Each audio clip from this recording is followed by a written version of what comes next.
Hi hello नमस्ते श्री स्वामी समर्थ पूजा daily ब्लॉगमध्ये आपले स्वागत आहे। हा दुसरा सोमवार होता बघा श्रावणचा आणि मी देवपूजा वगैरे करून घेतली सगळी।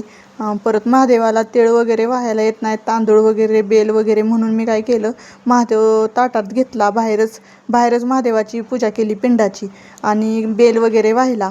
आता 108 बेल तर मी मंदिरात वाहणार होते आणि इथं पोरींनी वाहिला, कारण का त्यांच्या शाळेमुळं कसं होतंय की त्यांना मंदिरात यायला टाइम भेटत नाही, म्हणून मी म्हणलं तुम्ही हिथंच वाहा म्हणलं। मग त्यांनी हिथंच वाहिला बघा बेल वगैरे। मग म्हणलं कसं आहे आपलं देव्हाऱ्यात आत वाहता येत नाही, हाताला वगैरे थटतं, म्हणून मी आपलं त्यांना हिथंच वाहा म्हणलं।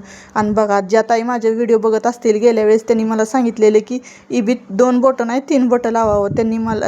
त्यांना मी म्हणजे काय अजून इबीत लावताना माझं चुकलंय का त्यांनी मला सांगावं कमेंटद्वारे। पूजा वगैरे करून घेतली नंतर बघा पसारा किती, साड्या पण होत्या पिको फॉलला, ते काय मी तुम्हाला दाखवलं नाही किंवा तुमच्यापाशी शेअर केलं नाही, कारण का भरपूर असा लोड होतोय आणि कामं पण भरपूर अशी पडते ती। मग म्हणलं चला थोडंफार, मग दीदीनं बेल काय व्हायला नव्हता तुम्हाला म्हणलं सकाळी, तर आज संध्याकाळी तिनं म्हणजे 5 वाजता बेल व्हायला, देवाला दिवा वगैरे लावला। मग मी पण लवकर स्वयंपाक वगैरे करून घेतला, कारण का पोरं जाणार होती, म्हणलं आपण स्वयंपाक करून घेतला आणि ती उपासही सोडून जातील, म्हणून म्हणलं आपलं आपलं काम तर उरकावं। साड्या वगैरे तशाच ठेवल्या, ब्लाऊज वगैरे तसंच ठेवलं सगळं, आणि त्या साड्या कंप्लीट करून देती नाही तर वर दुसऱ्या साड्या येते ते।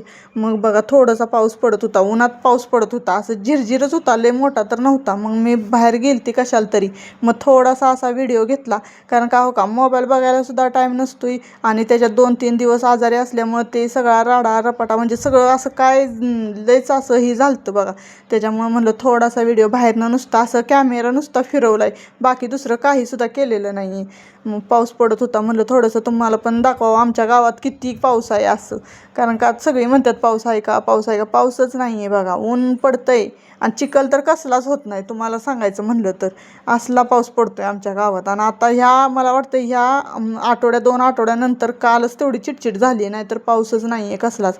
आणि ही बघा झाडांची छाटणी वगैरे करून घेतली, कारण का थोडीफार झाडं अशी रिकामी केली का नाही तरच मग असं वारं पण खेळतं राहतं आणि हे पण होतंय, अडचण पण होत नाही। आणि शेवंती बघा आमची किती फुलली, आणि सगळ्यांचा उपास वगैरे सोडून झालं बघा, सगळे जेवण वगैरे केली, सगळी ज्याच्या त्याच्या ह्यानं गेली। आणि मला बघा भांड्याचा ढिगारा काय कमी नसतो बरं का, सगळं झालं, सगळं जिथल्या तिथं ठेवलं, पण भांडी कोण घासायचं आता, भांड्यावर तर मग आपल्यालाच बसावं लागतंय। आणि हे बघा एवढी मोठी भांडी होती का नाही की